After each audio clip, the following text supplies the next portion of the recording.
جی ایک بسم اللہ الرحمن الرحیم الحمد للہ رب العالمین وصلی اللہ علی محمد وآلہ الطاہرین اما بعد قال اللہ تبارک وتعالی فی کتابہ الکریم بسم اللہ الرحمن الرحیم یریدون لیطفئوا نور اللہ بافواہہم واللہ متم نورہ ولو کرہ الکافرون۔ سب سے پہلے آپ تمام برادران کو مبارکباد پیش کرتے ہیں کہ ہفتہ وحدت اور ولادت پیغمبر اکرم صلی اللہ علیہ وآلہ وسلم کی تاریخ جو نزدیک ہے اور آج 12 ربیع الاول بھی ہے، تو بعض ہمارے علماء نے بھی ذکر کیا ہے، شیخ توسی رحمۃ اللہ علیہ نے ذکر کیا ہے، لیکن بہرحال ہمارے یہاں 17 تاریخ معتبر ہے اور اسی کو جشن منایا جاتا ہے اور اسی ولادت کی تاریخ ہوتی ہے۔ لیکن بہرحال یہ کہ یہ ہفتہ وحدت ہے اور اسی کے ساتھ ساتھ امام زمان عجل اللہ تعالی فرجہ الشریف کی خدمت میں بھی مبارکباد پیش کرتے ہیں اور آپ سب کے قرآن مجید میں یہ آیت جو آپ کی خدمت میں پیش کی، اس میں تاکید یہ ہے کہ اللہ کا نور کامل ہوگا چاہے وہ کافروں کو ناگوار ہی کیوں نہ گزرے، اس لیے کہ مشرکوں کو ہی ناگوار کیوں نہ گزرے۔ نور کی تکمیل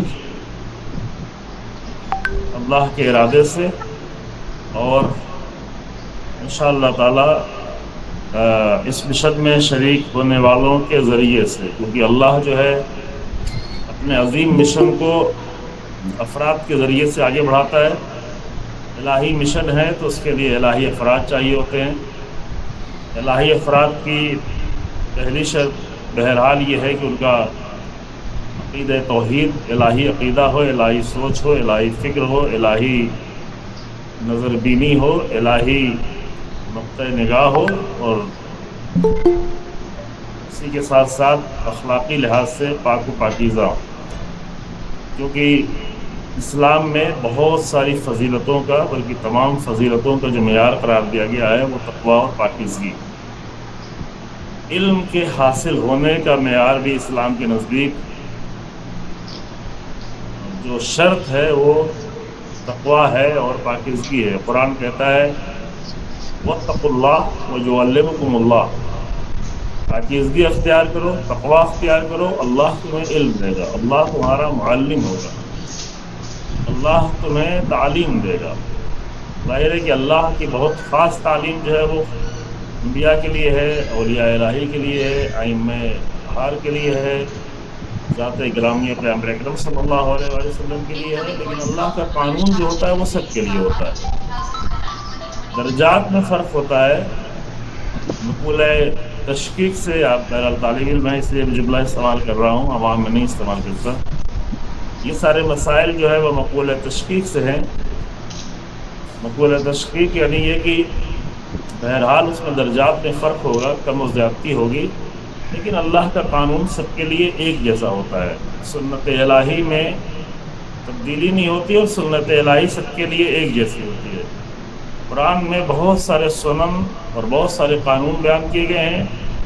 اس میں قرآن کی سب سے بڑی جو آیت ہے، تقریباً پورے ایک صفحے کی آیت ہے، سب سے بڑی آیت 282 نمبر آیت، اس میں اور بھی معاملات، لین دین، قرض، ان سب کے مسائل بیان کیے گئے ہیں، لیکن آخر میں قرآن کہتا ہے اس آیت میں کہ واتقوا اللہ ویعلمکم اللہ،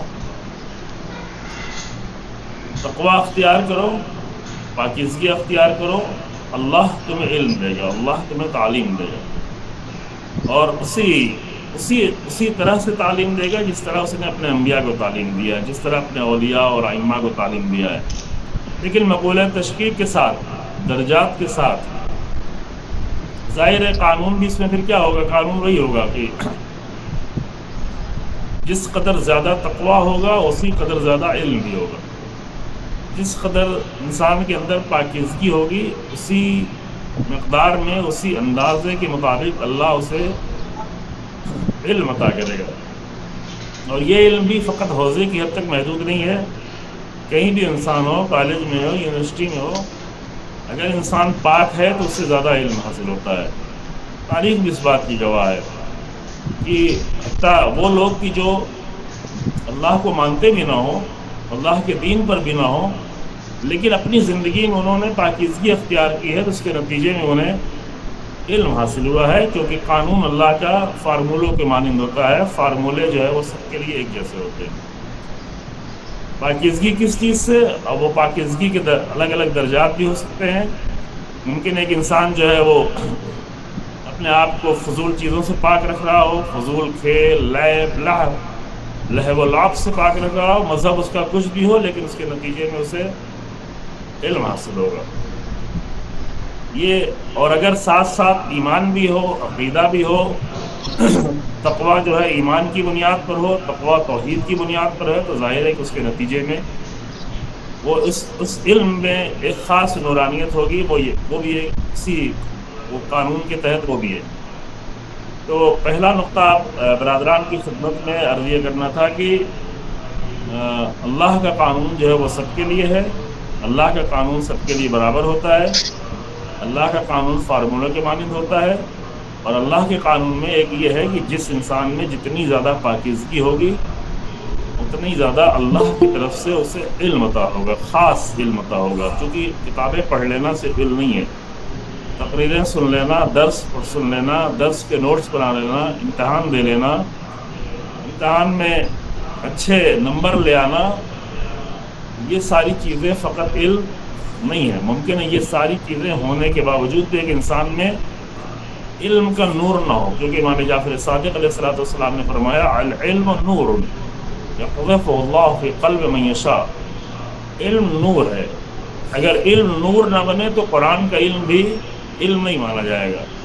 قرآن انسان پڑھ لے، قرآن رٹ لے، قرآن کے امتحان دے لے، قرآن کے اچھے نمبر بھی آ جائیں، لیکن قرآن کے الفاظ سیاہ کے سیاہ رہ جائیں گے انسان کے ذہن میں جب تک کہ وہ نور نہ بنے۔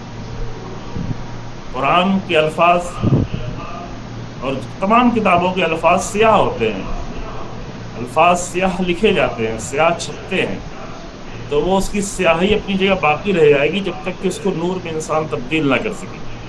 اور نور جو ہے وہ ذہن میں نہیں ہوتا، نور جو ہے اس کا تعلق انسان کی روح سے ہے، انسان کے قلب سے، جو اسلامی تعبیرات میں قلب کو قلب کہا گیا ہے۔ قلب یعنی روح انسان، قلب سے مراد دل نہیں ہے، قلب سے مراد پمپ نہیں ہے، قلب سے مراد سینے میں لگا ہوا وہ پمپ نہیں ہے سنوری کی جو خون انسان کے پورے جسم بھیجتا ہے، بلکہ اسلامی تعلیمات میں قلب سے مراد انسان کی روح ہے، یعنی انسان کی حقیقت۔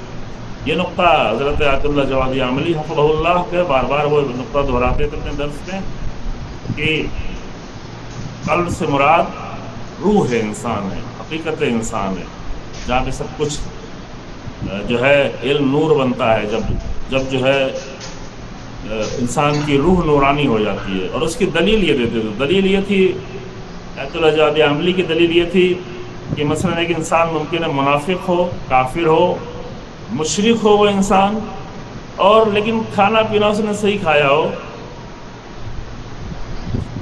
بریانی زیادہ نہیں کھائی ہو، مثلا کولیسٹرول زیادہ نہیں اس نے استعمال کیا ہو، تو اگر وہ جائے گا اپنا خون کا ٹیسٹ کرائے گا، اپنے کولیسٹرول کا ٹیسٹ کرائے گا، رزلٹ دیکھ کے ڈاکٹر کہے گا تمہارا دل بالکل ٹھیک ہے، نہ کولیسٹرول ہے نہ دل کی کوئی بیماری ہے، جسم اس کا ٹھیک ہے۔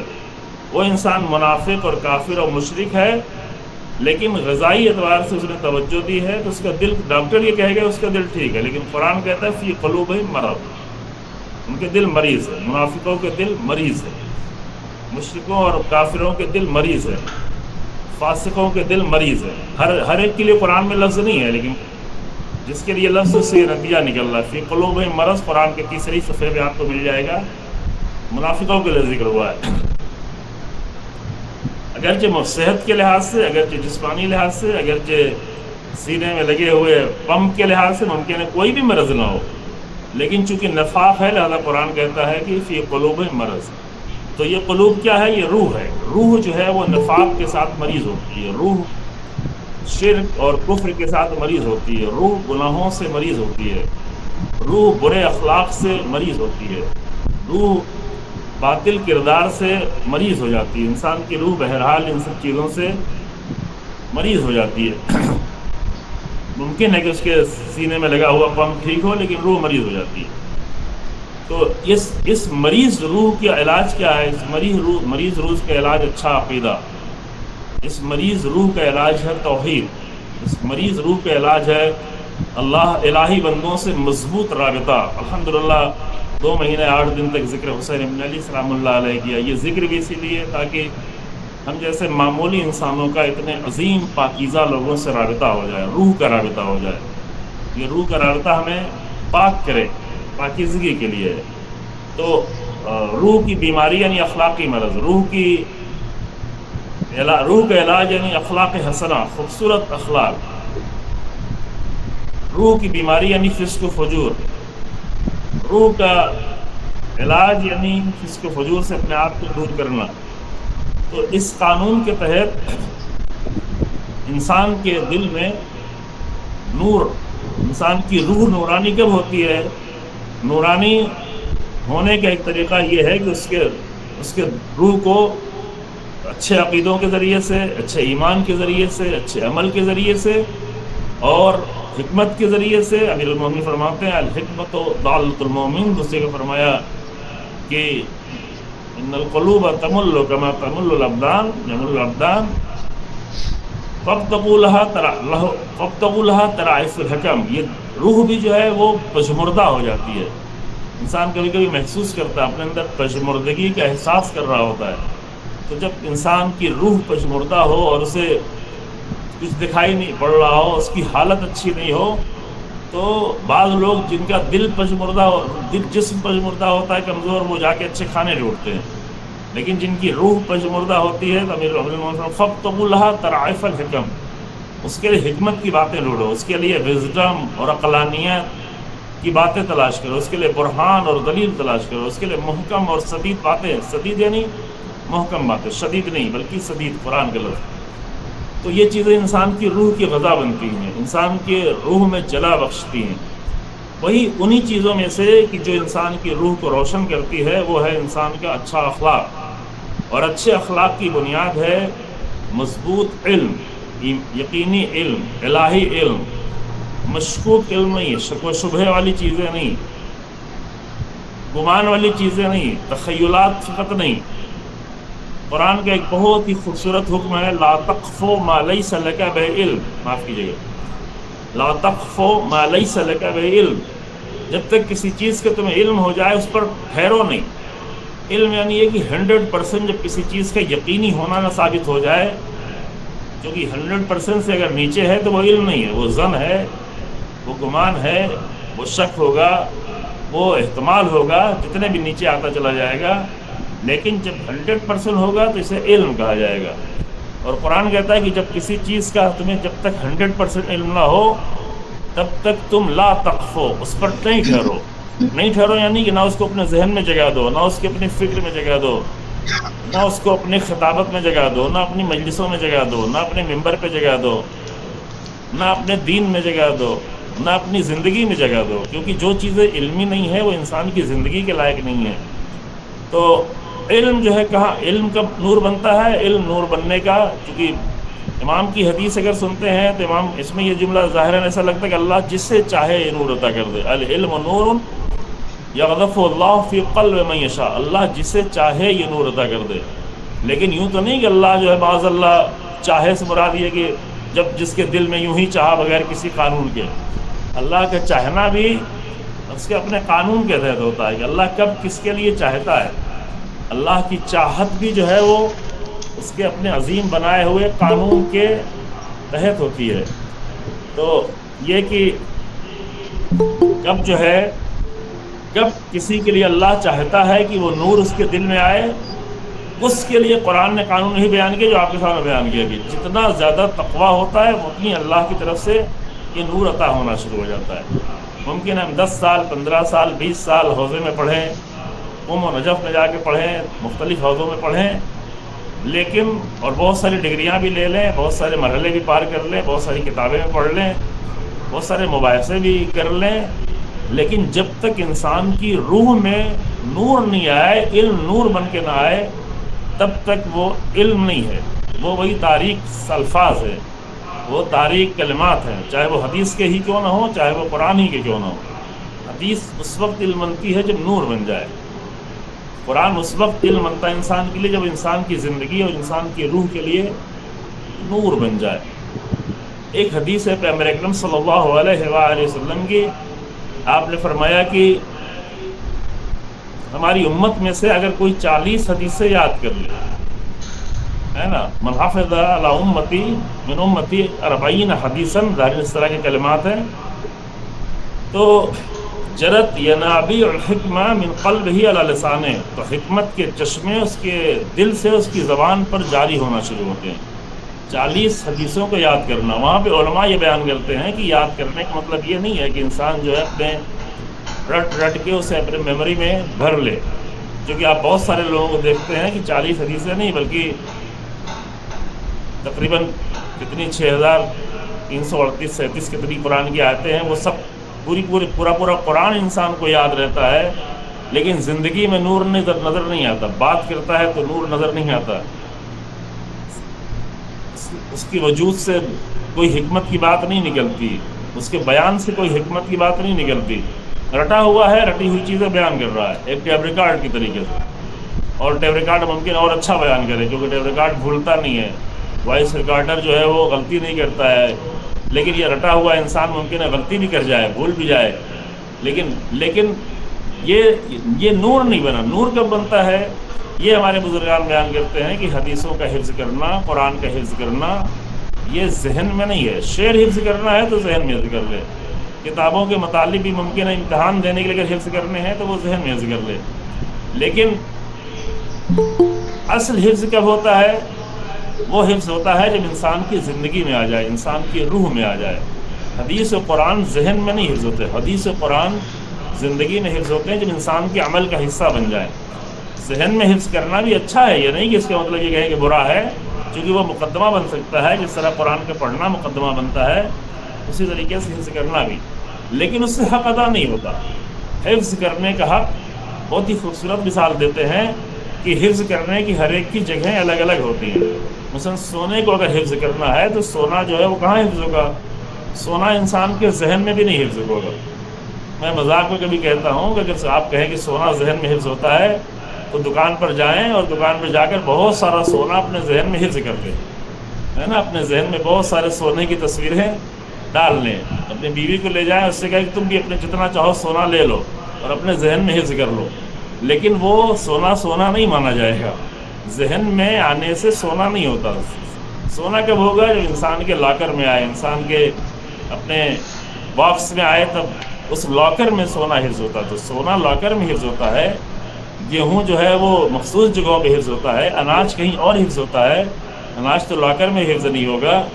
اسی طریقے سے شعر و شاعری اور بہت سارے مطالب ذہن میں حفظ ہوتے ہیں کیونکہ اس کا محفظ ذہن ہے، لیکن قرآن اور حدیث کے حفظ کرنے کی جگہ ذہن نہیں ہے، بلکہ قرآن اور حدیث کے حفظ کرنے کی جگہ انسان کی زندگی ہے، انسان کا وجود ہے، انسان کی روح ہے، کہ جس سے انسان کی روح نورانی ہو جائے، انسان کی روح پاک ہو جائے۔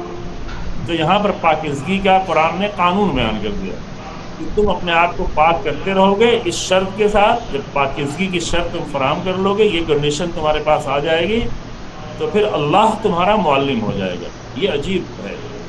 اب ہم لوگ اپنے اعتبار سے دیکھیں کہ ہمارے معلمین کی فہرست ہے، بچپن سے لے کے ابھی تک ہمارے کتنے معلم رہے ہیں، لیکن ہمارا ہنر یہ ہے، ہمارا سب سے بڑا ہنر یہ ہے کہ ہم اپنا معلم اپنے پروردگار کو قرار دیں، اور ہمارا پروردگار معلم اس وقت ہوتا ہے کہ جو ہمارے اندر تقویٰ اور پاکیزگی آتی ہے، اور تقویٰ اور پاکیزگی آنے کا ایک بہت ہی زیادہ بنیادی قانون انسان کا اخلاق ہے۔ اخلاق انسان کو نجس کر دیتا ہے، برے اخلاق سیئہ انسان کو نجس کر دیتے ہیں، جھوٹ انسان کو بالکل نجس کر دیتا ہے، خیانت انسان کو نجس کر دیتی ہے، غیبت انسان کو نجس کر دیتی ہے، اس حد تک نجس کرتی ہے جیسے اپنے بھائی کے گوشت کھا رہا ہے، تہمت انسان کو نجس کر دیتی ہے، حسد جو علماء کے لیے بہت زیادہ روایتوں میں بیان کی کہ حسد کا شکار سب سے زیادہ علماء ہوتے ہیں، اور علماء جو ہے سب سے زیادہ اس مشکل سے دوچار ہوتے ہیں حسد انسان کو واقعا نجس کر دیتا ہے.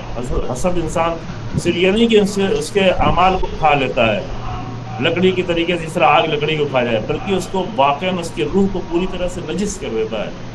تو نجاستوں کے ساتھ انسان کو کبھی علم نہیں مل سکتا. اگر انسان کا اخلاق نجس ہے، اخلاقی نجاستوں سے انسان اپنے آپ کو دور نہیں کر پا رہا ہے، تو قرآن کے قانون کے تحت اسے الفاظ مل جائیں گے، ڈگریاں مل جائیں گی، کلمات مل جائیں گے، الفاظ یاد بھی ہو جائیں گے، کتابیں ہو جائیں گی، کتابیں بہت زیادہ بھری پڑی بھی ہوں گی، لیکن یہ حمل اسفارہ کی منزل میں ہوگی. کمثل الحمار یحمل اسفارہ، بوجھ ہے ذہن میں، پیٹھ پر نہیں بلکہ ذہن میں بھی کتابوں کا بوجھ بھرا ہوگا، ذہن میں بھی ہزاروں فائلیں ہوں گی کتابوں کی، لیکن یہ نور نہیں بنے گا. نور بننے کا قانون یہ ہے کہ انسان اپنے آپ کو پاک کرے. اور ہم نے جو آیت پڑھی ہے وہ اسی ذات کے لیے ہے کہ جس کے لیے قرآن کہتا ہے کہ وہ نور ہے. نور کیوں ہے؟ اس لیے بھی نور ہے کہ توحید کے قانون کے تحت زندگی ہے، توحیدی زندگی ہے، اور اس لیے بھی نور ہے کہ انک لعلی خلق عظیم، رسول اللہ عظیم اخلاق پر فائز ہے. اخلاق کی نورانیت، توحید کی نورانیت، رسالت کی نورانیت، امامت کی نورانیت، کلمہ الہی ہونے کی نورانیت، وحی الہی کی نورانیت، کردار کی نورانیت، تبلیغ کی نورانیت، مشن کی نورانیت، رسول اللہ کا پورا وجود نورانی ہے. اور قرآن کہتا ہے کہ اس نور کو، رسول اللہ کے اس نور کو اللہ کامل کر کے رہے گا. واللہ متم نورہ، یہ نور کامل سے کامل تر ہوتا جا رہا ہے. اس نور کا، یہ نور دوسروں کو نورانی کرتا جا رہا ہے، چونکہ نور کا ایک قانون ہے کہ نور تنہا خود صرف نورانی نہیں ہوتا. نور جہاں بھی ہوتا ہے وہ دوسروں کو نورانی کرتا ہے. جتنا زیادہ وسیع نور ہے اتنا ہی زیادہ لوگوں کو نورانی کرتا ہے، چاہے وہ مادی نور ہو چاہے وہ الہی نور ہو. مادی نور جیسے سورج ہے، جیسے چاند ہے، جیسے اور بہت ساری روشنی ہے. جتنا عظیم نور ہوگا اتنا ہی زیادہ لوگوں کو نورانی کرے گا. ایسے ہی روحانی نور ہے، جتنا عظیم نور ہوگا اتنا ہی زیادہ انسانوں کو نورانی کرے گا. کیسے انسان کو سمجھ میں آئے کہ ہمارا علم نور ہے یا نہیں ہے؟ یہ دیکھے کہ ہمارے وجود سے، ہمارے کلام سے، ہمارے بیان سے، ہماری حرکت سے، ہمارے عمل سے، ہمارے رہن سہن سے ہمارے آس پاس کے لوگ نورانی ہو پا رہے ہیں یا نورانی نہیں ہو پا رہے ہیں. فکر کے لحاظ سے، آئیڈیالوجی کے لحاظ سے، اخلاق کے لحاظ سے، کردار کے لحاظ سے نورانی ہو پا رہے ہیں یا نورانی نہیں ہو پا رہے ہیں. اگر لوگ نورانی ہو رہے ہیں تو نور یعنی کہ ہے، نور اثر کر رہا ہے، نور جو ہے پھیل رہا ہے. زیادہ لوگ نورانی ہو رہے ہیں تو زیادہ لوگ تک نور پھیل رہا ہے. دو چار لوگ ہو رہے ہیں تو دو چار تک چھوٹا سا نور ہے. ہزاروں تک جا رہا ہے تو ہزاروں، یہ بہت وسیع نور ہے. ہمارے بعض علماء ہیں جن کو گزرے ہوئے 1200 سال، 1300 سال ہو گئے ہیں، 1100 سال ہو گئے ہیں، 1000 سال ہو گئے ہیں، جیسے شیخ صدوق، شیخ توسی، شیخ مفید رحمۃ اللہ علیہ، لیکن ان کا نور آج تک پھیل رہا ہے. ان سے آج بھی لوگ نورانی ہو رہے ہیں، ان کی کوششوں سے آج لوگ نورانی ہو رہے ہیں. امام خمینی رحمۃ اللہ علیہ نے آج سے 55 سال پہلے انقلاب لے آئے، نورانی آج لوگ ہو رہے ہیں. کوشش اور پہلے سے کی، نورانی آج لوگ ہو رہے ہیں. لیکن یہ سارے نور کی اصل بنیاد کون سا نور ہے؟ وہ امامت کا نور ہے، وہ رسالت کا نور ہے. وہ غار حرا کی تنہائی میں رسول اللہ پر آیت نازل ہو رہی تھی، اور رسول اللہ جو الہی مشن کے ساتھ وہاں سے اٹھ رہے تھے. تنہائی میں کوئی نہیں تھا، سہارا نہیں تھا، بھروسہ نہیں تھا، یعنی بھروسے مند لوگ نہیں تھے. رسول اللہ آگے تھے، پیچھے 10 سال کا ایک بچہ ہوا کرتا تھا، ایک خاتون ہوا کرتی تھی. خاندان کے لوگ، بنی ہاشم کے لوگ 40 لوگ بلائے جاتے تھے اور مذاق اڑا کے چلے جاتے تھے. لیکن وہ نور جو غار حرا کی تاریکیوں سے بلند ہوا تھا، چونکہ تقویٰ کے ساتھ تھا، چونکہ پاکیزگی کے ساتھ تھا، تو وہ پوری دنیا میں نور پھیلتا جائے گا اور پھیل رہا ہے. ظاہر ہے نور جب پھیلتا ہے تو تاریکیوں کو تکلیف ہوتی ہے، تاریکیوں کو مشکل ہوتی ہے. اور یہیں پہ میں ایک نقطہ آپ کی خدمت عرض کرنا چاہتا ہوں، اور شاید یہی ہمارا اصل نقطہ ہو، آخری بات ہو، اور وہ یہ ہے کہ کسی انسان کی اگر اہمیت کو پہچاننا ہے کہ کون سے انسان کتنا اہم ہے، کسی انسان کو بھی اور خود کو بھی، تو اس کے پہچاننے کا ایک قانون یہ ہے کہ یہ دیکھیں کہ اس کے اثرات کہاں تک ہیں، کتنی دور تک ہیں، کتنے لوگوں کو متاثر کر رہا ہے، دونوں اعتبار سے، اچھائیوں کے لحاظ سے بھی اور برائیوں کے لحاظ سے بھی. اگر ایک انسان ہے جو بہت زیادہ لوگوں پر برا اثر ڈال رہا ہے تو وہ انسان اتنا ہی برا انسان ہے، اتنا ہی تاریک انسان ہے، چاہے کتنا ہی اچھا لباس پہن کے کیوں نہ نکلا ہو، چاہے کتنا ہی خوبصورت گھر میں کیوں نہ رہتا ہو، چاہے اس کی زور بیان کتنا ہی اچھا کیوں نہ ہو، لیکن اس کے ذریعے سے وہ لوگوں کو تاریک کر رہا ہے، برے اثرات ڈال رہا ہے، مثلا دیندار لوگوں کو بے دین بنا رہا ہے، نمازیوں کو بے نمازی بنا رہا ہے، مومن گھرانے کے بچوں کو جو ہے وہ نہیں معلوم اخباری اور مشاعری بنا رہا ہے، دور کر رہا ہے۔ اخباری اس معنی میں نہیں جو پہلے زمانے کے تھے، وہ لوگ پاکیزہ لوگ تھے، نظریاتی اختلاف تھا لیکن ایسے لوگ نہیں تھے۔ آج جو اخباریت ہے وہ بے دینی کے نام اخباریت رکھا گیا ہے۔ تو اگر ایک انسان اپنی تقریر، اپنی خطابت، اپنے علم ذریعے سے، وہی علم جو تاریکی ہے، وہی علم جو حجاب اکبر ہو جاتا ہے، علم حجاب اکبر ہو جاتا ہے، کچھ چیزیں ہوتی ہیں جو حجاب بن جاتی ہیں انسان کی زندگی کے لیے، اور کچھ حجاب تو ایسے ہیں جو نورانی بھی حجاب ہوتے ہیں، یعنی یہ کہ حجب نور، جس کو مناجات شعبانیہ میں حجب نور کہا گیا ہے، کہ اگر وہ جو ہے انسان کی زندگی پر ایسا علم کہ جو انسان کو ایسا علم جو انسان کو ایسا علم کی جو انسان کو معاف کیجیے گا مغرور کر دے، تکبر میں مبتلا کر دے، تو ایسا علم جو ہے انسان کے لیے حجاب بن جاتا۔ علم ہے لیکن حجاب ہے، اچھا علم ہے پھر بھی حجاب، اگر اسے مغرور کر دے، اگر یہ سمجھے کہ میں طالب علم ہوں لہذا میں دوسروں سے بہتر ہوں، تو یہ علم حجاب ہے۔ یہ علم جو ہے اگر اچھا ہے تو حجاب نورانی ہے، اور اگر برا ہے تو تاریک حجاب ہے، واقعی تاریک حجاب ہے۔ اگر ایسا علم کہ انسان یہ سمجھے کہ میں مولانا ہوں، میں نے قم میں پڑھا ہے، میں نے نجف میں پڑھا ہے، میرے سر پہ امامہ ہے، تو میں دوسروں سے بہتر ہوں، تو یہ علم حجاب ہے، یہ علم بیماری ہے، یہ علم انسان کو نقصان پہنچا رہا ہوتا ہے۔ اگر وہ سمجھے میں مولانا ہوں تو میرا زیادہ احترام ہونا چاہیے، مجھے سب سے آگے رہنا چاہیے، میرے سامنے پہلے کھانا آنا چاہیے، مجھے ہاتھ دھلنے کے لیے آگے بڑھنا چاہیے، اور ٹھیک ہے مومن نہیں چھوڑتے تو مجبوری ہوتی ہے، لیکن اگر انسان کے دل میں خود یہ آرزو ہونے لگے کہ نہیں مجھ سے میرا زیادہ احترام ہونا چاہیے، تو یہ ساری چیزیں بیماریاں ہیں، اور یہ بڑی بیماریاں ہیں، یہ معمولی بیماریاں بھی نہیں ہیں۔ یہ ساری چیزیں انسان کے لیے حجاب بن جاتی ہیں۔ اس نے علم حاصل کیا لیکن علم اس کے لیے حجاب بن گیا، علم اس کے لیے رکاوٹیں بن گیا اس کی بلندیوں تک جانے کے لیے۔ تو یہ اس کو حجاب نہیں، انسان کا ہنر یہ ہے کہ اپنے کمالات کو حجاب نہ بننے دے، اسے نور بنائے، اسے نور بننے دے۔ تو رسول اللہ کی وہ ذات کی جو غار حرا کی تاریکیوں سے نکلے تھے، لیکن اللہ نے پوری دنیا میں رسول اللہ کی نورانیت کو پھیلایا، اور یہ نورانیت پھیلتی چلی جائے گی اور بڑھتی چلی جائے گی۔ لیکن اس قانون کو صرف میں عرض کرنا چاہ رہا تھا کہ جس انسان کا جتنا زیادہ اثر ہوتا ہے وہ انسان اتنا ہی زیادہ عظیم ہوتا چلا جاتا ہے، جتنے لوگوں تک، جتنا وسیع، جتنی اس کی کوشش ہوتی ہے۔ رسول اللہ مکے میں بھی رہ سکتے تھے، مکے میں بھی کئی سو لوگ مسلمان ہو گئے تھے، اور بہت سارے لوگ بہت ہی اچھے مسلمان ہیں، لیکن رسول اللہ کی کوشش فقر مکے کی حد تک محدود نہیں رہ سکتی تھی۔ رسول اللہ طائف تک گئے، وہاں پتھر مارے گئے، مدینے گئے، مدینے سے پھیلتے پھیلتے پورے عرب میں، رسول اللہ کی زندگی ہی میں پورے عرب میں وہ نور کامل ہوتا چلا گیا، اور پوری دنیا میں کامل ہو رہا ہے۔ اور اس تاثیر کی بنیاد پر سمجھا جا سکتا ہے کہ اس تاریخ میں کوئی بھی انسان اتنا عظیم نہیں ہے جتنا رسول اللہ کی ذات ہے۔ جس قدر رسول اللہ نے تاثیر ڈالی ہے پوری بشریت کے اندر۔ یہ تو ایک کرسچن رائٹر نے غالباً 1984 میں امریکہ میں کتاب لکھی ہے،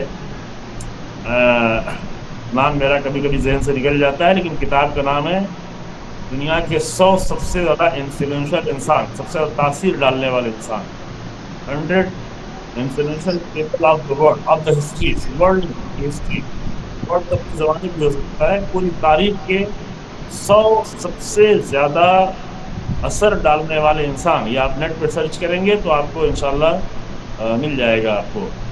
تو اس نے 100 لوگوں کا نام لکھا ہے، اس نے 100 لوگوں میں ایک کرسچن ہوتے ہوئے سب سے پہلا نام جو لکھا ہے وہ ذات گرامی پیغمبر اکرم صلی اللہ علیہ وآلہ وسلم۔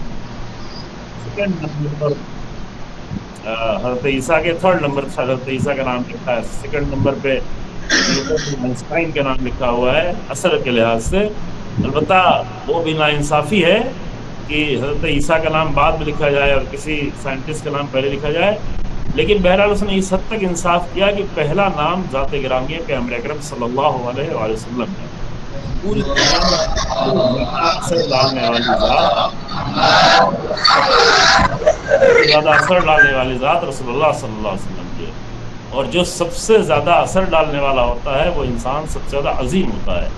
یہ قانون آپ اس پہ اور غور کر سکتے ہیں، یہ درس بہت طولانی درس نہیں ہونا ہے، اس لیے میں خالی ایک اشارہ کر کے تمام کرنا چاہتا ہوں۔ اس پر زیادہ فکر کر سکتے ہیں، حتیٰ انبیاء کے درمیان میں ان انبیاء کا مقام زیادہ ہے کہ جن کا اثر زیادہ ہے۔ قرآن بھی کہتے ہیں تلک الرسل فضلنا بعضهم علی بعض، یہ رسول وہ ہیں جن پہ ان کو بعض پر فضیلتیں دی گئی ہیں۔ فضیلتوں کا ایک عظیم معیار یہ کہ کس نبی کی کتنا زیادہ اثر۔ حضرت ابراہیم کا اثر بہت زیادہ ہے، حضرت موسیٰ عیسیٰ کا اثر بہت زیادہ ہے، حضرت نوح کا اثر بہت زیادہ ہے۔ حضرت آدم کو اتنا اثر نہیں ہو پایا تاریخ میں، اگرچہ وہ پہلے نبی ہیں، اسی لیے اولو العزم نبی بھی نہیں۔ بہت سارے انبیاء ہیں جن کے نام بھی لوگ نہیں جانتے، ہم بھی نہیں جانتے، آپ بھی نہیں جانتے، کوئی بھی نہیں جانتا۔ ان کا اثر تھا کہ کسی گاؤں میں آیا تھا، کوئی کسی بستی میں آیا تھا، کوئی 1000 لوگوں میں آیا تھا، کوئی 2000 لوگوں میں آیا تھا۔ قرآن کہتا ہے کہ ہم نے جناب شعیب کے لیے غالباً کہ ان کو میں نے 1,00,000 لوگوں میں، 1000 لوگوں میں جو ہے ہم نے ان کو بھیجا بنا کر۔ تو جتنا زیادہ جس کا اثر ہوگا اتنی زیادہ وہ انسان عظیم ہوگا۔ ائمہ علیہ السلام میں بھی آپ دیکھیں، امام حسن علیہ السلام کا اثر زیادہ ہے، امام حسن علیہ السلام کا خاص احترام ہے۔ امیر المومنین کا اثر سب سے زیادہ ہے، امیر المومنین کا تمام ائمہ میں ایک عظیم درجہ، ایک عظیم مقام روایت سے بھی ثابت ہے۔ اور سب سے زیادہ بعد میں جو اثر ہونے والا امام زمان اجل اللہ تعالیٰ فرجہ شریف کا، تو آپ دیکھیں ان کے لیے حتیٰ امام صادق علیہ السلام فرماتے ہیں لو وجدتہ لخدمتہ، اگر میں ان کو در کروں گا تو میں ان کو خادم ہوں گا، امام کی خدمت کروں گا۔ امام میں زمان کا جتنا اثر ہوگا وہ تاریخ میں سب سے عظیم اثر، پوری دنیا میں عدل کا پرچم لہرائے گا۔ امام رضا علیہ السلام جب اس لفظ کو یاد کرتے تھے جس سے پوری دنیا میں پرچم لہرائے گا، جس سے امام قیام فرمائیں گے، جس سے پورا اثر پھیلے گا، پھر امام قائم لقب کو یاد کرتے تھے تو امام کھڑے ہو جائے کرتے تھے، کبھی کبھی احتراماً کھڑے ہو جاتے، یہ بتانے کے لیے کہ اس ایک لقب کا کتنا بڑا اثر پھیلنے والا ہے۔ تو یہ نقطہ میں نے اس لیے عرض کیا عزیزو کہ آپ سب طالب علم ہیں، اور طالب علم ہم سب طالب علم ہیں، خدا کرے اللہ ہم سب کو طالب علم قرار دے، زندگی پر طالب علم قرار دے ہمیشہ کے لیے۔ لیکن ایک طالب علم رہ کے انسان کتنے زیادہ لوگوں پر اثر ڈال سکتا ہے، اور اثر جو ہے 2 چیزوں سے، ایک تو اللہ کا گہرا رابطہ ہو، اللہ سے عظیم رابطہ ہو، اور وہ رابطہ پاکیزگی کے ذریعے سے ہو، تقویٰ کے ذریعے سے۔ دوسری چیز یہ کہ کوشش ہو، کوشش انسان کی زیادہ ہو، جتنی زیادہ کوشش ہوگی۔ آپ ابھی کتابیں پڑھتے ہیں، شیخ کلینی رحمۃ اللہ علیہ اس وقت گھوڑے پہ، کھچر پہ، گدھے پہ بیٹھ کے 20 سالوں تک سفر کرتے رہے تاکہ اہل بیت اور رسول اللہ کی حدیثوں کو جمع کر سکے۔ 20 سال سفر کر کے کافی کو جمع کیا، اس کے اثرات آج تک پوری دنیا میں اہل بیت علم پھیل رہا ہے۔ تو اثر تو ختم نہیں ہوگا، قرآن بھی کہتا ہے کہ وَنَكْتُبُ مَا قَدَّمُوا وَآثَارَهُمْ، ہم صرف ان کے اعمال کو نہیں لکھیں گے بلکہ ان کے آثار کو بھی لکھیں گے۔ اعمال تو ختم ہو جاتے ہیں، اعمال تو 50 سال 60 سال 80 سال میں ختم ہو جائیں گے، لیکن آثار نہیں ختم ہوتے، آثار جاری رہتے ہیں۔ شیخ صدوق رحمۃ اللہ 1000 سال پہلے نہیں رہے، لیکن ان کی کتابوں کے اثرات باقی ہیں، کبھی نہیں ختم ہوں گے۔ امام خمینی رحمۃ اللہ علیہ ہمارے درمیان میں ابھی نہیں ہے، لیکن امام خمینی کے انقلاب کا اثر نہیں ختم ہوگا، اور جب نہیں ختم ہوگا تو جتنے لوگوں تک یہ اثر پہنچے گا اتنی زیادہ یہ انسان عظیم ہوگا، اور اس کی عظمت مرنے سے ختم نہیں ہوتی بلکہ اثرات کے ساتھ بڑھتی رہتی ہے۔ تو یہ جو ہے طالب علم بھی ایک بہت ہی بڑا شرف ہے، بہت بڑی فضیلت ہے کہ اپنے آپ کو انبیاء کے مشن سے قریب کر دیا جائے، بلکہ اپنے آپ کو انبیاء کے مشن کا حصہ بنا دیا جائے، اور انبیاء کے مشن کا حصہ بن کے اثرات ڈالنے کی کوشش، اثرات ڈالنے کے لیے پہلے اپنے اندر تقویٰ، پاکیزگی، اخلاق، پاکیزہ اخلاق، اور اس کے بعد جب یہ نورانیت پیدا ہو جائے تو انشاءاللہ پھر اس نورانیت کے ذریعے سے بھرپور کوشش، یہ نہیں کہ لفافہ ہو تو جائیں گے، وعدہ ہو تو جائیں گے، اچھا لفافہ ہو تو جائیں گے۔ یہ ہمارے درمیان میں بہت برے کلچر کچھ مادی لوگوں نے ڈال دیے ہیں، انشاءاللہ آپ کے درمیان میں نہیں ہوگا۔ الہی لوگ مادی چیزوں کے لیے کوشش نہیں کرتے. الہی لوگوں کی کوشش کا محور اللہ کی ذات ہوتی ہے، الہی نیت ہوتی ہے، اللہ کا مشن ہوتا ہے، انبیاء کا مشن ہوتا ہے، اہل بیت کے مشن ہوتا ہے، اور امام الزمان کے مشن. ایک طالب علم امام الزمان کے مشن سے بہت زیادہ اپنے آپ کو قریب کر سکتا ہے، یعنی اس عظیم اثر کا حصہ بن سکتا ہے، اس عظیم اثر کا مقدمہ بن سکتا ہے، اس عظیم اثر میں اپنے آپ کو شامل کر سکتا ہے. اور میں تمام کرتا ہوں، میرے خیال سے 40 منٹ ہو گئے ہیں. مجھے ٹائم شاید بتایا تھا پہلے اس کے پہلے والے درس میں، لیکن ابھی اس کے پہلے نہیں بتایا، صحیح مجھے یاد نہیں ہے. لیکن ایک جملہ بہت بہت شکریہ، بہت ہے آسان بھی ہونے والی ہے. جی جزاکم اللہ، سلامت رہیں. بس اللہ کی بارگاہ میں دعا کرتے ہیں کہ اللہ جو ہے ہم معمولی لوگوں کو، ہم بہت ہی معمولی لوگوں کو اپنے عظیم انبیاء اور عظیم ائمہ اور خاص کر امام زمان عجل اللہ تعالی فرجہ الشریف کے عظیم انقلاب اور عظیم تاثیر گزار پوری دنیا پر حقیقت الانصاف کی پرچم لہرانے والے انقلاب کا حصہ قرار دے، اس راہ میں ہمیں آگے بڑھنے والوں میں قرار الہی دے، آمین. شان کا میدان فراہم الہی کرنے آمین. دے، اور جو کچھ بھی اس راہ میں انجام دینے کی توفیق ہو اللہ اپنی بارگاہ میں اسے قبول فرمائے. آمین ثم آمین. شکریہ، بہت بہت جزاک اللہ.